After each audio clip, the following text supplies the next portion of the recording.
Hey guys, welcome to Growth Point, and I'm excited as always to be coming in your spaces.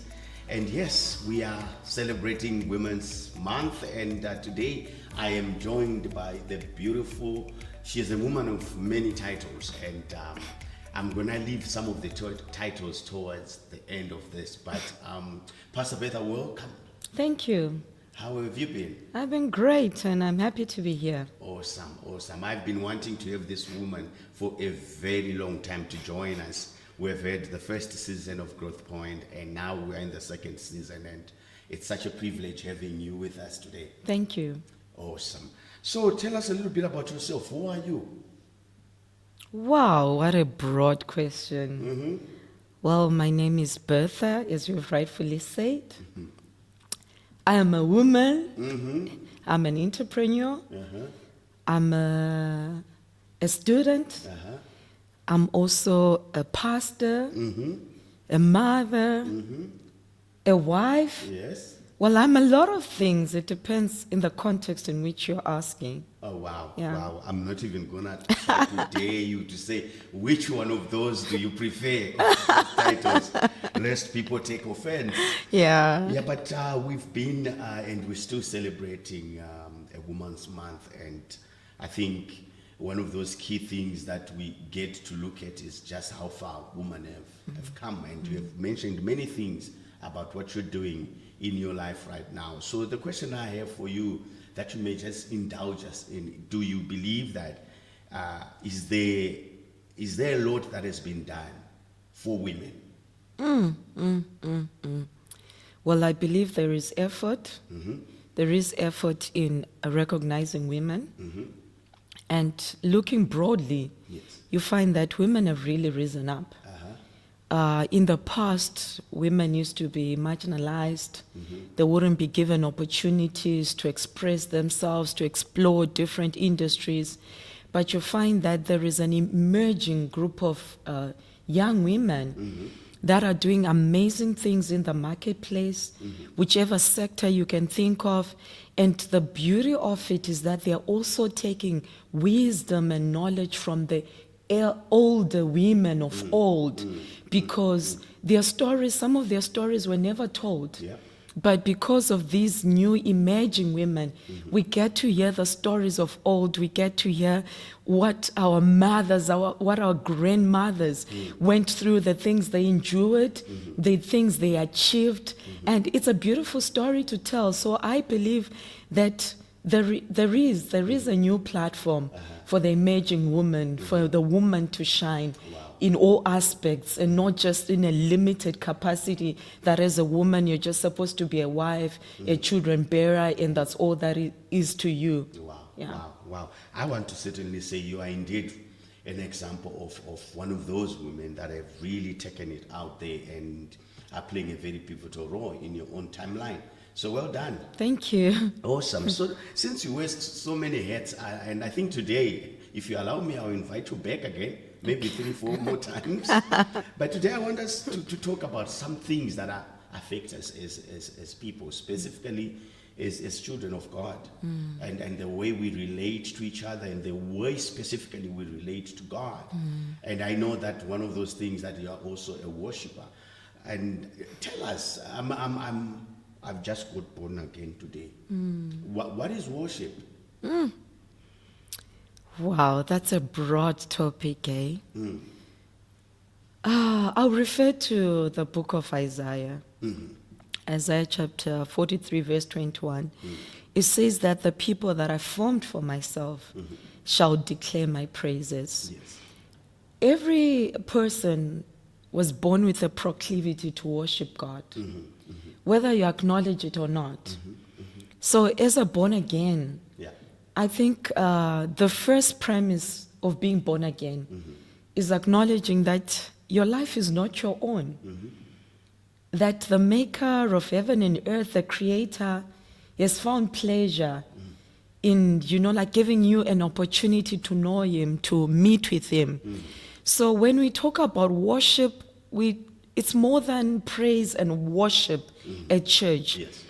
It's more of a lifestyle. It's more of how you relate to God, how you relate to his creation, in the manner that you live, in the manner that you talk, in your conduct, whether it be at your workplace, at school, wherever that you find yourself in. So worship is a broad term. How do I present the maker of heaven and earth in a manner that is pleasing to him? That's what I would say worship is.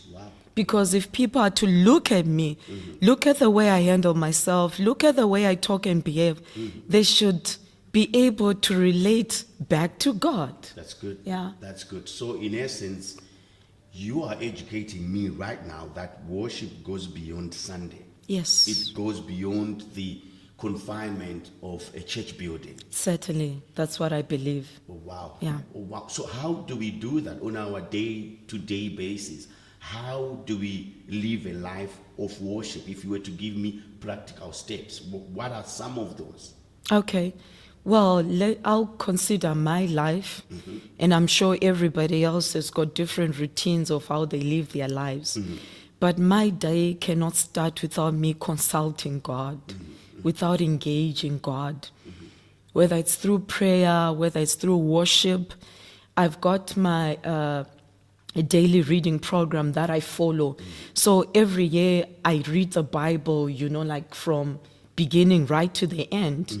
Because if I'm going to serve God, if I'm going to make an impact on earth, I need to relate with the one that will cause the effect. When I get up in the morning and I talk to somebody, I need to understand the force behind Bertha, the creator behind Bertha, the creator behind this body that everybody gets to see.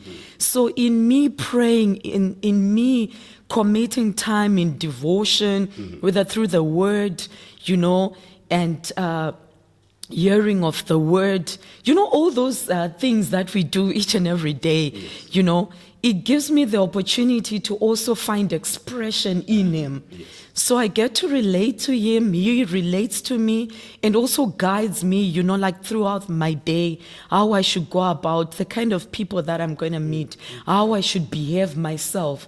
So it's not a once-off, thing that, okay, what I learned yesterday, that is what I'm taking for the rest of the year, for the rest of the week. Every day is a different journey. So I allow myself to hear his voice, to be guided by him, to be led by him, also to be taught. Because there's a whole lot of stuff going on in the world. And there's some things that I've learned that I need to unlearn. So when I have my devotional time, it's also an opportunity for God to say, listen, Bertha, this is not how you're supposed to handle yourself. This is not the manner in which, as a wife, as a mother, as a pastor, as, like a career woman, you're supposed to behave. So I allow him to teach me the ropes. Yes. Yeah. Wow. I'm loving this. So from what I'm learning and what I'm hearing you say is that, so worship is a lifestyle. Yes. It's how you live your life. Yeah. Wow, that's incredible. That's incredible. So in terms of just what we are hearing and what's happening out there, if you were to give somebody an advice regarding worship, what would you actually say? I would say that there's a lot of noise out there. There are a lot of voices. I remember I once read a quote that said that music can echo a voice from heaven or hell. And part of my dissertation when I went to Bible school was actually about the influence of worship, the influence of music in our day-to-day life. And I find that the term worship has been misused so much so that when you're talking to people, the moment you mention worship, we think about bands. Yes. We think about this and that. There are so many bands right now that everyone, is hyping about. Me, I believe in this band. Me, I believe in this and that. But when we started, I did say that worship worship goes beyond a band. Yeah. It goes beyond a congregation. It goes beyond a denomination. Worship is so pure. It's so rare. It touches every aspect of our lives, whether we acknowledge it or not. It goes beyond your relationship with God. Like I said, it filters right onto the people that you commune with, that you stay with, that you relate to on, like on a daily basis. Yeah. And so I find that we need to come back to a place where our hearts are centered on God, That's it. where it's not about what the world is thirsting for, because the world is thirsty for so many things. And you find that the world is not satisfied. What you thought would bring happiness to people no longer satisfies that hunger or thirst. People are seeking so many things. I think even with the levels of, ecstasy, you find when we grew up, there were things that were not allowed in our communities.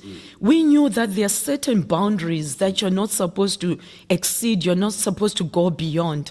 But you find that with this new generation, with this new era, people are they're breaking boundaries. They want to explore further. They want to explore beyond measures that have been put in place. They want to explore beyond the guardrails. And in you want to extend and go beyond the guardrails, there is a danger that you fall into realms that you're not supposed to be being involved in, delving into as a child of God, as God's creation. So we are really in a very interesting phase in our lives, eh? Yes. I would say literally I am in an interesting phase where I'm getting to ask myself a lot of things, exploring a lot of things, but at the same time also seeking God more so that I do not fall into things that I'm not even supposed to be touching, or, I think you get what I'm trying to say. Definitely, Yeah. definitely. Wow. Yeah, we are in a precarious, but nevertheless interesting times, really. So let's something that I'm quite interested in now is, so how do you strike a balance? You are a student, you are a minister of the word, and you work, and it's not only that, you are married. So how do you find a balance? It seems like you're many things. How or are you finding a balance? Oh, yeah, a lovely question. I recall I once asked a colleague of ours, a friend of ours, I'm sure you've had, conversations with him on Growth Point, David Walderman, and I asked him, David, so how do you balance your life? And he said, there's no such thing like balancing your life. And I can relate to that. It's difficult. It's difficult to balance everything. Because everything is begging for your attention. Your wifely roles, your motherly roles, homekeeper roles. A church also wants your attention. A counselor, you are many things, and you only have 24 hours in a day. But one thing that I'm learning, I love that, one thing I'm learning is to be present in the moment. That's good. Because I'm also a student, and I'm also pursuing a career. So I find that it's so crazy that I'm studying. So at times, what I do is that when I wake up, I've got a daily planner. So I write out everything that I need to do in terms of my work, in terms of my studies, in terms of, home-wise, what do I need to do as in shopping and all that stuff. So I write out in my planner, daily planner. And then I find that I put my school books on the side, right? And I tell myself that, okay, at 4 o'clock, I'm going to read. And then if I don't then read at 4 o'clock, the books are still there. And for some reason, I would assume that the knowledge has transferred itself from the books right into my head just because I've been looking at them. So come time for exams, I realize, you know what, girl? You can't, you can't fool yourself. If you didn't open that study guide, you didn't open, so you don't know anything. So don't even try and pray for answers that you never inputted into yourself in the first place. So what I'm learning is to be present in the moment. If I say I'm going to give myself an hour to read, I'm going to focus on that hour just on reading, just on researching. If I say, okay, I'm going to work on this from a certain hour to a certain hour, I also give myself time to just do exactly that. And if I'm tired and my mind cannot take it anymore, I give myself a break. I'm not going to break my body beyond its limits just because, I want to be the superwoman. There's no superwoman. There isn't. I learned the hard way. I got sick, all because I was exerting myself way beyond my limits. So now I'm learning to breathe. I'm learning to be in the moment. If I cannot be somewhere where I'm supposed to be, I'm sorry. I'm sorry. It's just a matter of me apologizing. Yeah, I can't be everything at one go. It's not possible. Wow, incredible, incredible. This is quite interesting. So I like what you've just said, that there's no such thing as a superwoman. And I think over the time you've learned to understand your own body. Yeah. What is the importance of that, understanding your limits? Well, it's a key thing that we all need to consider, in our everyday life. We are special, I must say, but let's not kid ourselves to a certain extent. There are things that we could do in our teenage years, when we're in our 20s. I won't tell you how old I am, but believe you me, I'm old enough. So I find that with time, as we grow older, the energy is not the same. The thought processing is also not the same. There are things that I could do just like that. When I was younger, there were kind of like no boundaries, no limitations. Because in your youthful stage, you've got all the energy in the world. And I believe that's why even our elders would tell us that, do this, do that while you're still young. Because, your vitality is still going strong. But then as you grow older, wisdom also comes with age for some. Then you realize you need to take care of your body. You need to take care of your mind. You need to govern yourself. There are things that you can do and things that you cannot do. And there are also times when you can ask for help and say, listen, I can't do this by myself. Let me get help.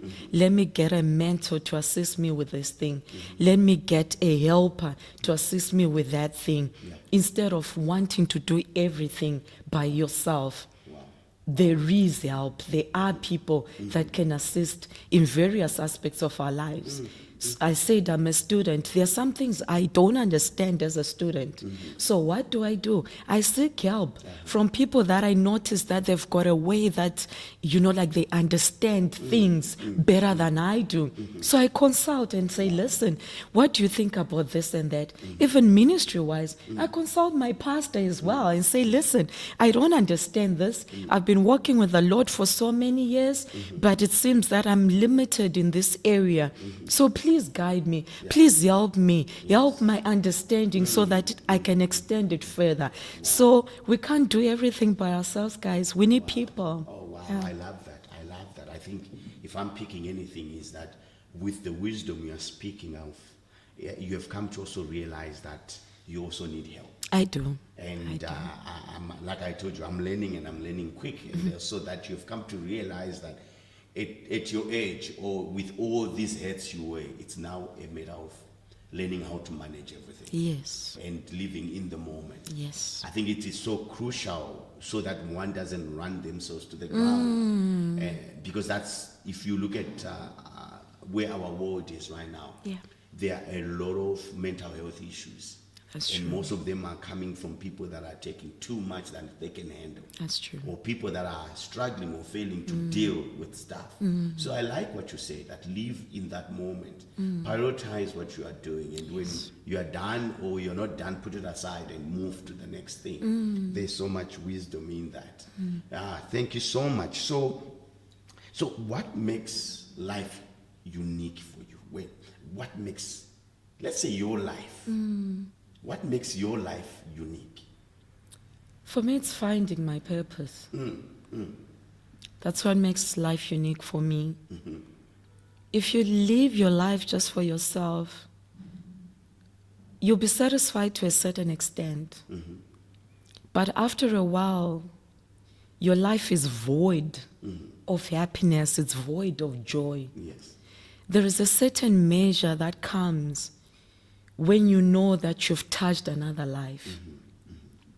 For me, my life is about ministering to another person.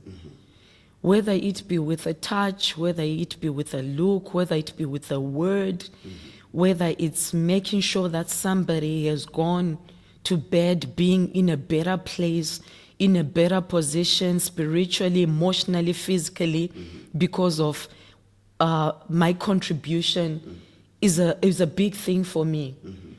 I realized that I cannot live my life as though I was just born to breathe, to eat, and to die.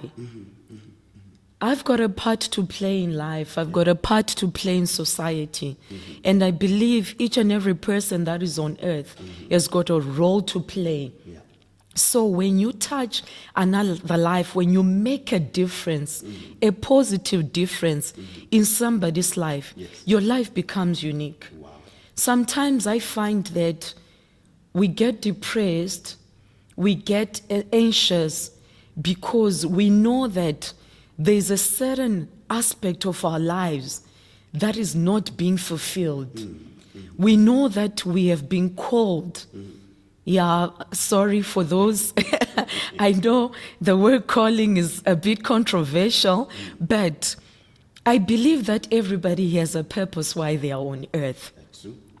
Everyone has been given a certain niche. You've been given a certain area of influence. Yes. And our role and responsibility is to find that niche. Yeah. It's to find that when you go to bed at the end of the day, you need to reflect and say, okay, what did I contribute to earth on this day? Wow. Which life did I touch? Which person did I enable, like to express themselves fully in this 24-hour day that I had, the 24 hours that I did? How did I make the most out of them? That's beautiful. So beautiful. Spoken like a true pastor. I just had to throw that in there. Wow. That is so amazing. And I like what you just said as well, to say that you are here for a reason. Yes. And there's a purpose for you, and it has to be fulfilled. And yeah, thank you so much. And I'm friends with your husband. So he tells me that he's quite impressed and is honored to be your husband. Wow. Oh yes. So yeah, I think one of those things that we are also trying to do is to come into spaces of having to have people come tell their stories. Indeed, many a time we can look at the superstars out there, the celebrities out there, but the celebrities, for me personally, if I were to be honest with you, the superstar in my life, the hero in my life is the people that are in my life. They are the people that I walk with. They are the people that I live with on a day-to-day Yes. basis. Yes. And certainly you've been that beacon of hope, beacon of strength, that superstar that I look at and say, if she can do this, then I can do it. And because I've seen your humanity, I have seen your ups and your downs. So certainly I could have Madonna sit here and be told all sorts of things, but I don't relate at all. I relate to people. So we've been having amazing women coming through, That's awesome. telling us their That's stories, great, yeah. telling us what life means, how they're doing it. And I want to appreciate you for coming through and just pouring your many heads out and giving us just a insight in terms of what goes on in Pastor Bertha's life and how you are balancing, because many people look and say, how does she even manage to do X, Y, Z? We've gotten a little bit of an insight in terms of how you do that. And just last question though, what is happiness to you? What is happiness? For me, happiness is tied to my purpose. There's so many things we want in life. We want houses, we want cars, you know, we want Mercedes Benz, you know, like Ferraris and all that stuff. But they bring short-lived happiness. Yeah. It's not everything. They can satisfy. I spoke about a thirst and a hunger that comes. It's not a, you know, like it comes to all of us. Each and every one of us has a thirst and a hunger for something. Yeah. And you find that the material things of this world, the happiness that they bring is so short-lived. It's very short-lived. Just in the same manner, if you use drugs, you know, if you're using medication, you know, like to handle pain. I have been struggling with inflammation in my hands and stuff, and so I take medication for it. So there are times when my body is so sore and it's in pain, and then I take my medication, and the medication relieves, you know, the pain of my body for just a moment, but it is just for a moment. But I find that true happiness comes from being content. Wow. Being content with your purpose. Being content with who God has created you to be. Wow. We've got different gifts. We've got different, you know, like abilities. It's not my job to become like the person next to me. I should be the best version of Bertha. Whatever it is that I'm supposed to be, let me be the best version of it. I don't have to compete with my next door neighbor. There'll always be a prettier Bertha than me. There'll always be a more intelligent Bertha than me. There'll always be a much wealthier Bertha than me. But true happiness is me living each and every day, knowing that I've touched somebody's life, that somebody else is smiling because of my actions, that I'm not being selfish. I'm not being intentionally, you know, like intentionally degrading somebody else, intentionally belittling somebody else. If we were to focus more on doing good, this world would be a better place. It would be a better place. People would be more content. People would be happier than they currently are. Yeah. Wow. My goodness, that's beautiful. And I want to appreciate you and just wish you an incredible rest of the Women's Month. Wow. And may you continue to soar high. Thank you. And achieve all the goals that you have set for yourself and all the dreams that God has put in Thank your you. heart. Thank you for joining us today and just blessing the greater world with the woman that you are. And guys, yeah, it's been amazing, and I certainly enjoyed it, and I hope you enjoyed it too. And this has been Growth Point. I believe that the food who are served extremely delicately, deliciously. Whether you eat it or not, certainly that's none of my business. I will see you next time. Cheers. Cheers.